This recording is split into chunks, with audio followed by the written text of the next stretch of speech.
Even though human beings live on the same planet, what is clear is that they are not all having the same experience.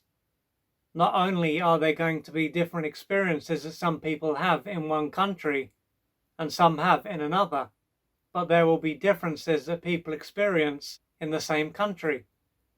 At the same time, no matter where in the world someone lives or what their circumstances are, they will experience things that just about every other human being will experience. For example, they will experience loss, fear, doubt, and have moments when they feel insecure. Along with this, each person on this planet is having their own experience, and this will relate to what is happening in their own reality. Yes, this will be made up of things that other people experience, and there will be people who are going through a similar experience, but it will still be their own experience. To be specific, when it comes to their own experience, it will relate to their needs, feelings, and thoughts, and there will also be how they perceive things. Another part of this is that there will be where they begin and end. When someone has a clear sense of where they begin and end, and is in tune with what is taking place inside them, they will be able to live a life that is worth living. What this comes down to is that they won't allow other people to walk over them or act like an extension of others. They will be able to connect with their fellow human beings as opposed to being walked over or walking over others. To use an analogy, they will be in their own vehicle, and this will allow them to truly experience life.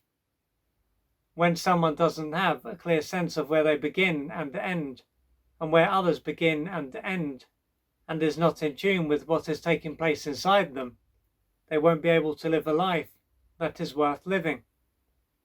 It will then be normal for other people to walk over them and for them to act like an extension of others.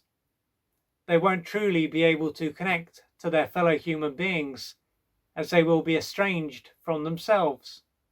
To use an analogy, they won't have their own vehicle, they will be in another person's vehicle. In general, their point of awareness is going to be on what is taking place externally, not partly on what is going on internally, and partly on what is going on externally. Therefore, when it comes to what they should or shouldn't do, their point of reference will be another person or other people. The same will be the case when it comes to how they feel, with their emotional state being defined by what is going on around them. So, it will be accurate to say that they will be a stranger to themselves. Ultimately, they're not going to be centered in their own body. Their center will be in the external world. As a result of this, their life will revolve around what is going on externally. They are then going to have their own body and their own brain, but it will be as though they lack an inner world and thus don't have their own personal reality. But while living in this way is not going to be serving them, they might not be consciously aware of the fact that they are estranged from themselves. If they are not consciously aware of what is going on, it doesn't mean that they won't suffer.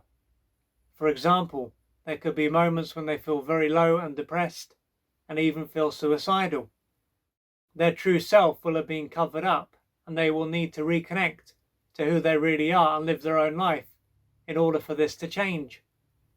After suffering for many decades, they could arrive at the point where they end up looking for answers. At this point, they could wonder why they are so caught up in other people's realities and so disconnected from their own. They might find that their life has been this way for as long as they can remember. What this may show is that their early years were a time when their own reality was rarely, if ever, acknowledged. Consequently, they would have been forced to lose touch with themselves and their own experience and to focus on their parent or parents' reality. This could illustrate that one or both of their parents were very self-centered and lacked the ability to truly see another person as being separate from them and connect to their reality. Thanks to this, they were typically unable to see that their child had their own needs, feelings, thoughts and perceptions, and realize that they were not their possession.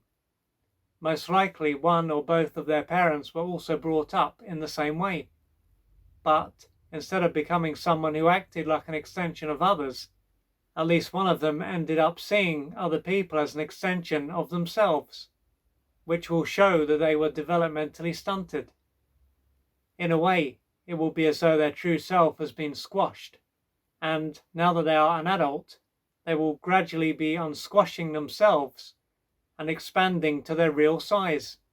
Being focused on what is going on externally is not an issue, as long as it is counterbalanced with being focused on what is taking place internally. For one to go from where they are to where they want to be will take courage and patience and persistence.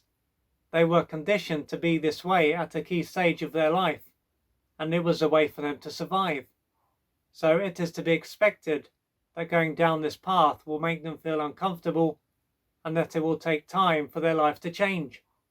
So if you can relate to this and you can see that you are typically focused on another person's reality, and that it seems as though another person's reality is your own, then you will most likely now have an idea as to why that is.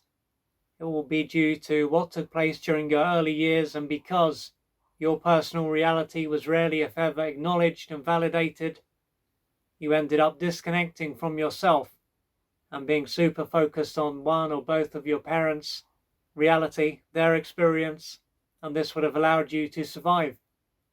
And focusing on others, so focusing on your parents back then, will have been an expression of your false self, and as I've said, your true self will have been squashed and crushed. And now that you are an adult, it will be a time when you are gradually unsquashing yourself.